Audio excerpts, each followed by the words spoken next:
Hello everyone, देखिए junior judicial assistant के exams start हो चुके हैं। जो DSSB के एग्जाम हो रहे हैं, इसका JJ का जो एनालिसिस है वो आज की इस वीडियो में हम डिस्कस करेंगे, जिसमें 3 एग्जाम के यानी कि 3 दिन के पेपर यानी 3 मार्च, 9 मार्च, 10 मार्च और 16 मार्च यानी आज के दिन के जितने भी क्वेश्चन हुए हैं, जितने भी पेपर हैं और जितने भी शिफ्ट हुए हैं, सभी के क्वेश्चन कुछ हमारे पास आए हैं और इन्हीं सारे क्वेश्चंस को आज हम इस वीडियो में एक्सप्लेन करेंगे।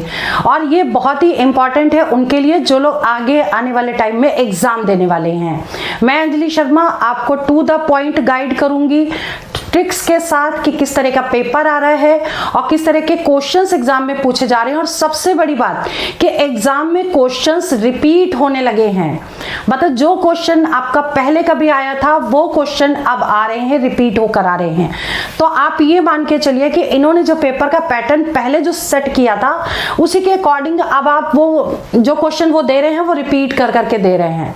तो वही सारी चीजें आज हम इस वीडियो में डिस्कस करने वाले हैं और ये वीडियो बहुत ही इंपॉर्टेंट होने वाली है उन लोगों के लिए जो लोग आगे एग्जाम देने वाले हैं। तो चलिए वीडियो स्टार्ट करते हैं। इसमें देखिए हमने यहाँ पर लिया है 3, 9, 10 और 16 मार्च को जो एग्जाम हुए और आज के क्वेश्चंस मुझे ज्यादा मिले हैं तो मैं ज्यादा उसको एक्सप्लेन करूंगी और ये भी बताऊंगी कि इससे रिलेटेड और भी क्वेश्चन की जो पॉसिबिलिटीज हैं वो सारा बताएंगे। इससे पहले आप ये समझ लीजिए कि पेपर कैसा आ रहा है।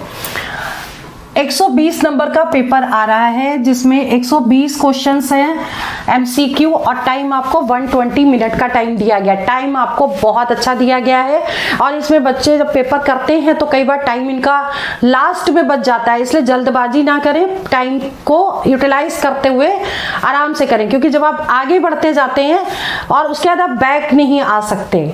तो आप ऐसा नहीं सोचें कि हम कर लेंगे बाद में हम आगे बैक आ जाएंगे। तो आप आराम से सारे क्वेश्चन का अटेम्प्ट करिए, सफिशिएंट टाइम है, मतलब मोर देन सफिशिएंट टाइम है। तो अभी ये देखिए जनरल इंग्लिश एंड कंप्रिहेंशन के 60 क्वेश्चन है, मार्क्स 60। जीके के इंक्लूडिंग करेंट MCQ 30 क्वेश्चन है और 30 नंबर के आ रहे हैं। इसके बाद जो जनरल इंटेलिजेंस यानी रीजनिंग है वो भी MCQ 30 क्वेश्चन है जो 30 मार्क्स के हैं। ठीक है, तो ये तो पैटर्न उनको पता होगा जो लोग एग्जाम दे रहे हैं। अब बात करते हैं कि एनालिसिस की। एग्जाम एनालिसिस में मैंने डेट्स डाली हैं यहाँ पर 3 मार्च, 9 मार्च, 10 मार्च और 16 मार्च। कंपेयर करेंगे कि कैसे कैसे क्वेश्चन किस किस लेवल के आ रहे हैं और इसके बाद क्वेश्चन जो मिले हैं उसको आगे एक्सप्लेन करेंगे। देखिए इंग्लिश के जो 60 क्वेश्चन की बात करें, अभी सिर्फ हम इंग्लिश की बात करते हैं। इंग्लिश में 60 क्वेश्चन आए हैं। अब 3 मार्च को देखें तो लेवल इनका अच्छा था, गुड लेवल था। इसमें इजी आया था पैटर्न एंड 1 वर्ड सब्स्टिट्यूट के क्वेश्चन भी आए थे, इडियम्स फ्रेजेस भी आए थे। ठीक है, लेकिन जब 9 मार्च को इनका एग्जाम हुआ तो इंग्लिश में लेवल को हार्ड कर दिया गया और लेवल हार्ड के बाद क्या है, 1 वर्ड के क्वेश्चन ही नहीं आए। जो इसमें पूछे गए थे वो इसमें नहीं आए और इडियम्स एंड फ्रेजेस के भी क्वेश्चन इसमें नहीं पूछे गए। मतलब पैटर्न इससे ये टोटली डिफरेंट था। ठीक है, अब बात करते हैं 10 मार्च की। 10 मार्च में जो 60 क्वेश्चन आए उनका लेवल कैसा था, कुछ इजी थे कुछ हार्ड थे, लेकिन ओवरऑल मिला के इंग्लिश हार्ड थी। लेकिन जो आज पेपर हुआ यानी 16 मार्च को, इसका जो इंग्लिश का बाकी पोर्शन था वो तो इजी था, लेकिन जो पैराग्राफ्स थे वो थोड़े टफ थे, क्योंकि वो हर पैराग्राफ को 2 या 3 बार पढ़ना पड़ रहा था। ठीक है, तो आप ये मान के चलिए कि पैराग्राफ को अगर छोड़ दें तो बाकी चीजें पेपर में इजी आई थी, क्योंकि बच्चों ने अगर थोड़ा भी पढ़ा होगा तो ये वाला पोर्शन आराम से कर लिया होगा, इतना कर लिया होगा कि इनका पेपर क्लियर हो जाएगा। ठीक है, तो अब आते हैं जीके की बात करते हैं। जीके में 30 क्वेश्चंस आए। करंट के इजी क्वेश्चन थे, 2 या 3 हर बार पूछे गए हैं, हर शिफ्ट में पूछे गए हैं। ठीक है, 9 मार्च को जो पेपर था करंट का, इसमें 1 क्वेश्चन इजी आया था। मतलब इस पेपर को देने के बाद हम इस पेपर का आइडिया नहीं लगा सकते थे, पेपर बिल्कुल डिफरेंट था। लेकिन अब इन्होंने क्या किया है कि आज को जो पेपर था उसमें कई क्वेश्चन ऐसे थे जो पहले पूछे गए हैं, वो इस बार इन्होंने एज इट इज पूछ लिए हैं। वो अभी हम आपको आगे बताएंगे। ठीक है, 10 मार्च को जो पेपर था वो मॉडरेट था और उसके बाद जो आज का पेपर था जीके का वो अच्छा आया था, लेवल अच्छा था, जिसे थोड़ा भी पढ़ा होगा वो आराम से कर लेगा, मतलब पेपर टफ नहीं था। ये जीके का पोर्शन बहुत इजी था। इसके बाद रीजनिंग 30 क्वेश्चन की, ये तो सभी में बढ़िया आई है। जो कुछ टॉपिक पे फोकस करके गया है उसकी रीजनिंग 100% हो रही है और वो सारी करेक्ट हो रही है, ये मान के चलिए। मतलब आप 30 क्वेश्चन में से कम 25, 28 और कई बार 30 क्वेश्चन भी करेक्ट करके बच्चे आ रहे हैं। ठीक है, तो अभी हम बात करते हैं आगे। देखिए अब जो रीजनिंग है इसमें 30 मार्क्स को कैसे, जैसे सीरीज के 2 या 3 क्वेश्चन श्योर शॉर्ट पूछे जा रहे हैं। ठीक है, कोडिंग डिकोडिंग के 2 क्वेश्चन हर बार ले रहे हैं। सिलोगिज्म का 1 से 2 क्वेश्चन, आज 1 आया था क्वेश्चन, लेकिन वो भी बच्चे बता रहे थे कि कुछ मिसप्रिंट था, क्वेश्चन गलत था। लेकिन अगर क्वेश्चन गलत होने के बाद अटेम्प्ट करेंगे तब मार्क्स मिलते हैं, ये ध्यान रखिएगा। ठीक है, तो सिलोगिज्म का एक क्वेश्चन था। सिटिंग अरेंजमेंट के भी क्वेश्चन आ रहे हैं। सीक्वेंस के क्वेश्चन ऐसे वाले भी आए जैसे 5, 3, 2, 9, तो कितने 3 ऐसे हैं जिनके बाद में 2 आता है। ऐसे एक सीरीज होती है जैसे बैंक में एग्जाम में आती है, तो इस टाइप के क्वेश्चन सीक्वेंस में जरूर देख लीजिएगा, ये आ रहे हैं। उसके बाद ब्लड रिलेशन के आज जो पेपर में आए वो 4 क्वेश्चन थे। ब्लड रिलेशन के 4 क्वेश्चन थे। कौन से टाइप थे अभी हम आगे डिस्कस करेंगे। डायरेक्शन के क्वेश्चन भी आ रहे हैं और ये अल्फाबेट सीरीज भी पूछी जा रही है। तो ये ओवरऑल मान के रीजनिंग जो है वो इस टाइप से आ रही है। जो क्वेश्चंस हमको मिले हैं वो सारे हम आज डिस्कस भी करेंगे। जो रिपीट कर रहे हैं उनको भी हम पूरा डिस्कस करेंगे। ये जो वीडियो है उन पर बेस्ड है, जो 4 एग्जाम में सारे शिफ्ट में जो हमें क्वेश्चन मिल पाए हैं उनको हम एक्सप्लेन कर रहे हैं। ठीक है, और टोटल बेस्ड ऑन मेमोरी है। हो सकता है कुछ डाटा इधर उधर हो, लेकिन टाइप्स बिल्कुल सेम है और क्वेश्चन जो रिपीट कर रहे हैं वो भी सेम है। ध्यान रखिएगा इस बात को। आगे बढ़ते हैं। आगे देखिए, अब जीके की बात करते हैं। जीके में देखिए क्वेश्चन पूछा गया, जैन पॉपुलेशन सबसे ज्यादा कौन से स्टेट में है। कई बार पूछ लिया गया बुद्धिस्ट लोग जो भी हैं सबसे ज्यादा किस स्टेट में हैं। फिर एक बार पूछा गया पारसी लोग सबसे ज्यादा किस में है, तो सबसे ज्यादा आया तो सबसे कम भी आ सकता है। इसका मतलब एक इन्होंने रिलीजन पकड़ा है एक लोगों को और उससे पूछ लिया कि सबसे ज्यादा कहाँ है और सबसे कम कहाँ है। तो अब की ध्यान रखिएगा, जो भी है आपको ये रिवीजन करके जाने, क्योंकि अब जो पेपर आज में आ रहे हैं वो रिपीट करके भी आ रहे हैं। एक आइडिया लग गया है कि पेपर रिपीट भी हो रहा है, क्वेश्चन रिपीट हो रहे हैं, साथ में तरीके सेम है। ठीक है, नेक्स्ट देख लीजिए, महाराष्ट्र, राजस्थान, गुजरात, एमपी, इसमें से स्टेट पूछा गया था, कौन सा स्टेट होगा। ठीक है, ये स्टेट करेक्ट है। इसके बाद देखो बुद्ध पॉपुलेशन सबसे ज्यादा कहाँ की है, एमपी की है। देखिए बुद्ध वाला भी पूछ लिया गया। फिर इस्लामिक कैलेंडर का एक क्वेश्चन आया था कि हिजरी साल, या फिर पूछ लेते हैं हिजरी साल कब शुरू हुआ, तो ये हमने ईयर लिख दिया है। 622 ईस्वी से शुरू हुआ था हिजरी काल, यानी कि इस्लामिक कैलेंडर तब से स्टार्ट हुआ और इस्लामिक कैलेंडर को हिजरी साल भी कहते हैं। ठीक है, जब से शुरू हुआ था।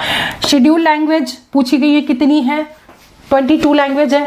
अब इस लैंग्वेज से हम कई क्वेश्चन पूछे गए, ऐसे ही पूछा गया कि 4 ऑप्शन दे दिया, पूछ लिया कौन सी शेड्यूल लैंग्वेज नहीं है। ऐसे भी यानी लैंग्वेज आपको ठीक से पढ़नी पड़ेगी कि कौन कौन सी है। ठीक है, अब आते हैं कि एवरग्रीन फॉरेस्ट किस स्टेट में है। ट्रॉपिकल का क्वेश्चन आज भी आया है, ये हम अभी आगे डिस्कस करेंगे, ये पहले भी आ चुका है। ठीक है, तो सबसे ज्यादा जो फॉरेस्ट स्टेट है ट्रॉपिकल में तो कहाँ है, अरुणाचल प्रदेश में। अब इसके बाद बात करते हैं गॉडेस रिवर किसे कहते हैं, तो गंगा रिवर हो गई। करंट के 102 क्वेश्चन पूछे गए हैं, वो भी किससे रिलेटेड, 2022 से 2023 तक, और ज्यादातर मिनिस्ट्री के क्वेश्चन पूछे गए हैं। फेस्टिवल का क्वेश्चन एक जरूर आ रहा है, चाहे कोई भी फेस्टिवल हो उसका एक क्वेश्चन जरूर आ रहा है, हर बार आ रहा है, हर शिफ्ट में आ रहा है, यानी आपको फेस्टिवल जरूर रिवीजन करके जाना चाहिए। ट्राइब के क्वेश्चन जरूर पूछे जा रहे हैं, जनजातियां जो भी हैं इनके डांसेस कौन कौन से कहाँ के फेमस है, एक एक क्वेश्चन जरूर पूछा जा रहा है। तो ये एक पैटर्न है कि हाँ भाई ये आपको पढ़ के ही जाना है। इसके बाद जो बात करते हैं कि अब आज के पेपर में ये वाले क्वेश्चन देखिए आए, इसमें कुछ रिपीट भी किए हैं। जैसे पहला क्वेश्चन इसका आया, सबसे अधिक पुरुष साक्षरता दर किस राज्य में, मतलब सबसे ज्यादा लिटरेसी रेट मेल का कौन से स्टेट में है। ठीक है, तो केवल मेल का अगर पूछा गया तो लक्षद्वीप आंसर होगा, लेकिन अगर ओवरऑल पूछेंगे तो क्या हो जाएगा आंसर, केरल होगा। मतलब मेल फीमेल का अगर ओवरऑल पूछ लिया तो केरल होगा, लेकिन अगर इसका पूछ लिया है पुरुष का, यानी कि मेल लिटरेसी रेट पूछा है, तो लक्षद्वीप आंसर होगा। ये लक्षद्वीप कहाँ पर है, अरेबियन सी में। ठीक है। संविधान संशोधन द्वारा दिल्ली को राजधानी कब बनाया गया, ये क्वेश्चन पूछा गया है। ठीक है, और आज के पेपर में आया हुआ है, संविधान संशोधन द्वारा दिल्ली को कब बनाया गया राजधानी। इसके बाद बौद्ध आबादी किस राज्य की सबसे अधिक है। नेक्स्ट है 8वीं अनुसूची में कौन सी भाषा नहीं है। तो 8वीं जो अनुसूची है यानी कौन सी भाषा नहीं है, तो 22 भाषाएं हैं, यानी कि ये देख करके ऑप्शन भी टिक करनी, कौन सी नहीं है वो उसमें से टिक करना होगा। यानी लैंग्वेज आपको पढ़नी पड़ेंगी और याद रखनी पड़ेंगी। अच्छा, अंग्रेज महाराजा जॉर्ज ने, अब देखिए इस क्वेश्चन का आंसर मैंने यहाँ पे लिखा है एरो लगा के, संविधान संशोधन द्वारा दिल्ली को राजधानी कब बनाया गया। अंग्रेज महाराजा जॉर्ज पंचम ने आदेश जारी किया कि दिल्ली को 12 दिसंबर 1911 को भारत की राजधानी बनाने की घोषणा कर दी इन्होंने इस ईयर में, लेकिन इसको एक्सेप्ट करने में टाइम लग गया और वो कब हुआ, 1991 में राष्ट्रीय राजधानी घोषित किया गया। ठीक है, तो स्टार्टिंग हुई थी इसमें, लेकिन 69 संशोधन में जब अमेंडमेंट किया गया तो इस ईयर में 1991 को राष्ट्रीय राजधानी घोषित किया गया। ये आंसर करेक्ट हो जाएगा। इसके बाद बात करते हैं नेक्स्ट कि शुंग डायनेस्टी कितने सालों तक राज किया शुंग डायनेस्टी ने। ठीक है, तो 187 से 73 ईसा पूर्व तक। आइए क्वेश्चन को थोड़ा सा और देख लीजिएगा कि इसके आगे पीछे भी जितने भी हैं, किसने स्टार्ट किया, कितने सालों तक राज किया और किस लास्ट कौन था इसका राजा। तो ये सारे क्वेश्चन आगे पीछे के भी देख लीजिएगा, क्योंकि अगर इन्होंने एक चीज पकड़ी है तो इसमें क्वेश्चन कुछ भी कर सकते हैं। शुंग डायनेस्टी से ही बहुत सारे क्वेश्चन बन जाते हैं, तो ये वाला जरूर देख लीजिएगा। उसके बाद आया क्वेश्चन जगन्नाथ टेम्पल कहाँ पे स्थित है। तो जगन्नाथ टेम्पल कहाँ, उड़ीसा में पुरी में स्थित है। खजुराहो डांस फेस्टिवल, ये क्वेश्चन आया। वैसे ये भी आ सकता है खजुराहो कहाँ है, तो खजुराहो तो एमपी में है, लेकिन खजुराहो का भी डांस फेस्टिवल हुआ था फरवरी में, 50th डांस फेस्टिवल था वो, जो एमपी में सेलिब्रेट किया गया, खजुराहो में ही किया गया, तो बहुत अच्छे लेवल पे किया गया था। तो इसमें इसलिए ये क्वेश्चन आया है इसमें। ये करंट का मान लीजिए आप। बोट रेस फेस्टिवल कहाँ होता है, तो ये क्वेश्चन आया है। ये क्वेश्चन पहले भी आ चुका था, रिपीट कर गया इस बार। जो फिर इसको ये है आंसर इसका, ओणम फेस्टिवल केरला। अब ये ओणम फेस्टिवल क्यों मनाया जाता है, फसल का उत्सव होता है, क्रॉप उस दिन यहाँ पे सेलिब्रेट करते हैं। ठीक है, तो फसल उत्सव के लिए मनाया जाता है, केरला में है। अब इससे बहुत सारे क्वेश्चन बन जाते हैं कि बोट रेस फेस्टिवल के क्या है, तो ओणम तो ये तो आए ही, लेकिन ये पूछ सकते हैं कि ओणम कहाँ सेलिब्रेट किया जाता है। ठीक है, तो यह किस लिए सेलिब्रेट किया जाता है, तो आपको 2-3 क्वेश्चन इससे रिलेटेड आपको आगे पीछे के भी याद करने पड़ेंगे। अब बात करते हैं, क्वेश्चन ये है बे ऑफ बंगाल में कौन सी नदी नहीं गिरती। अब आपको एक चीज याद रखनी है कि बे ऑफ बंगाल में जो नदियां गिरती हैं उनको आप पढ़ लीजिएगा, फेमस नदियां, और उसमें से जो नहीं गिरती है तो वो आंसर हो जाएगा। ठीक है, तो ऐसे आपको ये वाला इस टाइप का क्वेश्चन जरूर, बे ऑफ बंगाल का क्वेश्चन हर बार एग्जाम में पूछा जा रहा है। इसके बाद एक क्वेश्चन है अनुच्छेद 350B में क्या लिखा है या ये किससे रिलेटेड है। ठीक है, तो अब ये आज के पेपर में आया है अनुच्छेद आर्टिकल 350 रिलेटेड टू डैश। आपको आर्टिकल 350 ये पढ़ना पड़ेगा किससे रिलेटेड है, और इसके बाद 350A भी पूछा जा सकता है, 350 भी पूछा जा सकता है, 360 भी पूछा जा सकता है। ठीक है, तो आज के जो पेपर में आया वो ये वाला क्वेश्चन है किससे रिलेटेड है, ये देख लीजिएगा। और इसके बाद फिर ये वाला और ये वाला, ये पूरा 350, 350A, 350B और 360 आर्टिकल ये देख करके जाइए आप जो एग्जाम देने वाले हैं। ठीक है, इसके बाद where are the most tropical forest. अब देखिए ये क्वेश्चन रिपीट कर गया, पहले वाले पेपर में आया था, फर्स्ट पेपर में आया था, लेकिन आज के पेपर में भी ये आ गया, यानी 16 को आ गया। 4 तारीख को पूछा गया था और ये 16 को भी पूछा गया। क्वेश्चन ये रिपीट हो गया। फिर मैचिंग करने थे, match the following. Match the following में क्या था कि रिवर के नाम थे और इनके ट्रिब्यूटरी थी, सहायक नदियां, तो उनको मैच करना था। 4 इधर लिखे थे, 4 नदियां इधर और 4 सहायक नदियां, उनको आपस में टैली करना था। ऐसा क्वेश्चन भी आया है। अच्छा, what is the next question है, what is the main function of xylem. Xylem का मेन फंक्शन पूछा गया है, तो जाइलम का पूछा गया तो फ्लोएम भी पूछ सकते हैं। मेन फंक्शन ऑफ फ्लोएम क्या है, तो जाइलम और फ्लोएम, ये साइंस का क्वेश्चन है, इसको जरूर पढ़ के जाइए। जाइलम भी रिपीट हुआ है, तो जाइलम अगर 2 बार पूछ लिया तो अगली बार ये फ्लोएम भी पूछ सकते हैं। ठीक है, इसके बाद की बात करते हैं कि विच रिलीजन सेलिब्रेट चेटीचंद फेस्टिवल। ये देख लीजिएगा, ये क्या था, हमें क्वेश्चन बच्चों ने भेजा है, तो ये वाला देख लीजिएगा ये कौन सा क्वेश्चन है और इसका थोड़ा डिटेल पढ़ लीजिएगा, क्योंकि ये पहले वाले पेपर में भी आया था कि शायद ये चीज़ सही दी है कि नहीं दी है, लेकिन इसको एक बार देख लीजिएगा आप लोग, क्योंकि बच्चों ने जो भेजा है हो सकता है वो कुछ इधर उधर भी हो सकता है। नेक्स्ट है, व्हाट इज द महावत इन इंडिया। देखिए ये क्वेश्चन थोड़ा डिफरेंट है और आ गया है, महावत इन इंडिया। अब देखिए महावत के 2 मीनिंग है। एक महावत तो होता है जो हाथियों को पालता है, हाथियों की देखभाल करता है, लेकिन यहाँ पे जो महावत है ये ज्योग्राफी वाला महावत है। ज्योग्राफी के महावत को आप देख लीजिएगा, इसमें जो सर्दियों में बहुत कम बारिश होती है उसको महावत कह देते हैं। तो इसके बारे में थोड़ा डिटेल देख लीजिएगा आप, ये क्या चीज़ है। और ये क्वेश्चन फर्स्ट टाइम आया है इस बार, लेकिन अगली बार आने के चांसेस हैं क्योंकि क्वेश्चन रिपीट कर रहे हैं। अब हम बात करते हैं कि इंग्लिश में स्पेशली आज के पेपर में ये बच्चे कह रहे थे पेपर इजी है, बड़े खुश थे। अब ये खुश थे कि इसको देखते हुए, यानी कंप्रिहेंशन ऑफ पैसेज जो था ये थोड़ा सा हार्ड था, मतलब कि टाइम टेकिंग था, 2-3 बार पढ़ना पड़ रहा था, फिर उसकी थीम बतानी थी या कुछ इस तरह के क्वेश्चन थे। तो इसको छोड़ अगर दिया जाए तो ये चीज़ें इजी थी। इडियम्स, फ्रेजेस, एंटोनिम्स और सिनोनिम्स भी, ठीक है। फिर ग्रामर एरर बहुत इजी आई थी, स्पेलिंग एरर भी इजी थी, सेंटेंस इम्प्रूवमेंट भी इजी था, यानी कि ये पोर्शन इजी आया है। जिसने थोड़ी भी पढ़ाई की होगी, यानी ग्रामर वगैरह जो पढ़ के गया होगा, उसका ये पोर्शन बहुत ही अच्छा गया है, बहुत अच्छा गया है, ठीक है।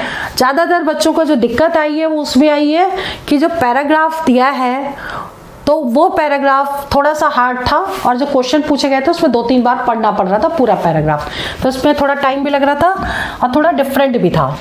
बाकी ये अच्छा था पेपर। इसके बाद हम बात करते हैं, कुछ क्वेश्चंस हमको मिल गए हैं रीजनिंग के भी। जैसे रीजनिंग का जो आज का पेपर हुआ है इसमें कुछ क्वेश्चन ब्लड रिलेशन के, जैसे हमने पहले बताया कि 4 क्वेश्चन इस बार आए हैं। 4 क्वेश्चन में एक टाइप तो आपका ये रहा कि a + b = a is father of b, मतलब इस टाइप के जो क्वेश्चन है ब्लड रिलेशन में 2 टाइप के क्वेश्चन है। एक तो ऐसा a - b a is son of b, और यहाँ पे कुछ भी दे देते हैं जैसे a + b / c, तो a और c का रिलेशन बताओ, ठीक है। तो इस टाइप के क्वेश्चन हर बार एग्जाम में आ रहे हैं। ये वाला क्वेश्चन, ये टाइप ब्लड रिलेशन का जरूर करके जाएं। 4 क्वेश्चन ब्लड रिलेशन के आने का मतलब है ये 100% आपके करेक्ट हो जाएंगे। और एक क्वेश्चन ऐसा आ रहा है a is mother of b, b is brother of c, a is father of b, तो ऐसे आपको रिलेशन बतानी। तो एक तो ये वाला टाइप हो गया। एक क्वेश्चन बच्चों ने और भेजा जो पॉइंटिंग टू अ मैन वाला, ठीक है, यानी हर टाइप का क्वेश्चन एक एक इन्होंने लिया है ब्लड रिलेशन का भी। तो पॉइंटिंग टू अ मैन, इस तरह से जो क्वेश्चन आते हैं ना, बहुत सारे क्वेश्चन है, तो इसमें आप केवल 10 क्वेश्चन की प्रैक्टिस कर लीजिए ब्लड रिलेशन में। ये वाला जो चैप्टर है तो 4 क्वेश्चन, 3 से 4 क्वेश्चन हर पेपर में दे रहे हैं, कम से कम 2 और 4 क्वेश्चन मैक्सिमम हर पेपर में, हर शिफ्ट में आ रहा है, ठीक है। तो ये आपको करके जाना है। इसके बाद देखिए एक सीरीज भेजी है बच्चे ने। देखिए सीरीज है 4, 13, 41 382। जो सीरीज और जो रीजनिंग आ रही है ना, बहुत इजी आ रही है। थोड़ा भी पढ़ के जाओगे 100% और 100% क्वेश्चन करेक्ट हो रहे हैं, ये सबसे बड़ी बात है। देखिए इस सीरीज में तो लॉजिक मैं बता देती हूँ, इनटू इंटू 3 प्लस 1, जैसे ये 4 है तो 4 इंटू 3 12 हो गया, प्लस 1 13 आ गया, ठीक है। 13 इंटू 3 39 प्लस 2 41 आ गया, देखिए 41 है। अब अगला क्या आना चाहिए, 41 इंटू 3, देखिए यहाँ तो इंटू 3 है लेकिन 1 जोड़ा 2 जोड़ा, फिर यहाँ कितना जोड़ेंगे, पहले हम इंटू कर लें यहाँ, और प्लस 3 तो कितना हो जाएगा, ये 126 हो गया।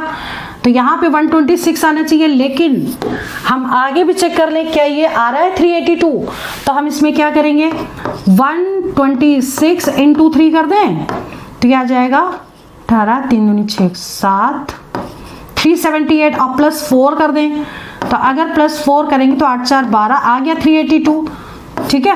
इसका मतलब लॉजिक ये बिल्कुल करेक्ट है। और ये क्वेश्चन इस तरह का होगा, यानी कि जो मिसिंग नंबर वाले क्वेश्चन है सीरीज के वो इजी आ रहे हैं, टफ नहीं आ रहे, यानी कि इसका आंसर 126 हो जाएगा।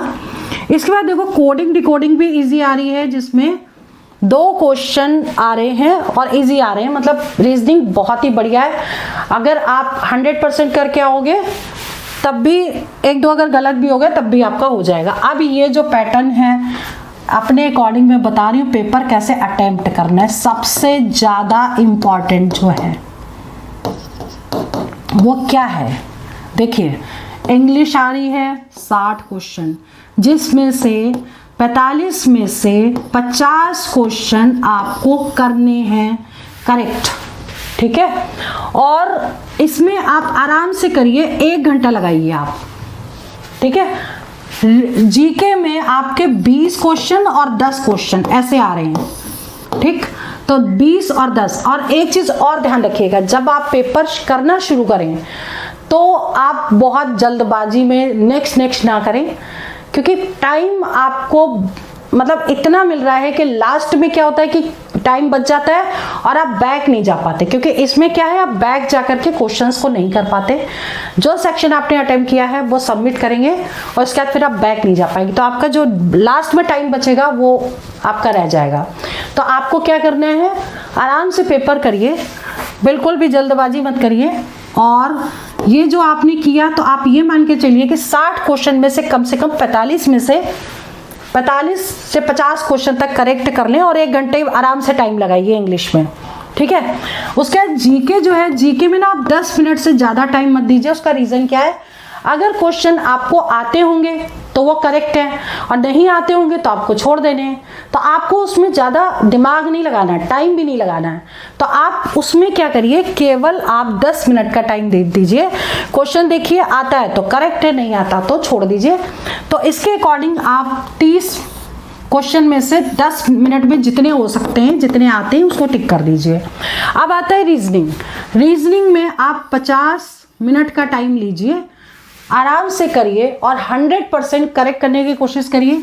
30 क्वेश्चन में से 25 से 28 और कई बार 30 क्वेश्चन। आज जो बच्चों ने मुझे मैसेज किया वो कह रहे थे कि मैम बहुत इजी पेपर आया है रीजनिंग में, तो मैं 30 के 30 पूरे कराया हूँ और एक बार नहीं 2-2 बार चेक भी कर लिया है, ठीक है। तो मेन चीज ये नहीं कि आप अटेम्प्ट ज्यादा करें, मेन चीज ये है कि आप करेक्ट कितना करते हैं, ठीक है। तो अगर आपने बहुत अच्छी रीजनिंग आ रही है, आप थोड़ा भी पढ़ के गए हो, तो यानी कि 25 से लेकर 30 क्वेश्चन बच्चे करके आए, वो भी 100% करेक्ट करके आए। रीजनिंग का एक क्वेश्चन कुछ गलत बता रहे थे, जो सिलॉक्स का था स्टेटमेंट कंक्लूजन वाला, तो वो अगर अटेम्प्ट किया है तो उसके मार्क्स मिल जाएंगे। बाकी जो टोटल है ओवरऑल मिला के, जहाँ तक मेरा आइडिया है कि 120 में से कट ऑफ जो है वो 90 के आसपास जानी चाहिए। 85 से 90 के आसपास कट ऑफ जाएगी इसकी, ठीक है।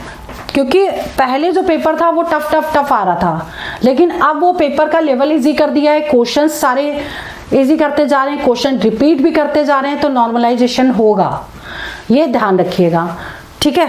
बाकी पेपर का लेवल ठीक है और टफ नहीं आ रहा है। रिव्यू देने का बस एक ही मकसद था कि जो पेपर हो चुके हैं, जो क्वेश्चन किस टाइप के आ रहे हैं, और ये आप लोगों को एक आइडिया लग जाए जो लोग पेपर देने वाले हैं कि अब हमको किस टाइप के क्वेश्चन पे या टाइप के चैप्टर पे फोकस करना है जिससे उनका एग्जाम क्लियर हो। बाकी जितने भी क्वेश्चन हमको मिलेंगे नेक्स्ट मैं वीडियो अपलोड करूंगी बहुत जल्दी। और आज की वीडियो में यही ओवर करती हूँ। All the best for exam, for selection. जय हिंद, जय भारत।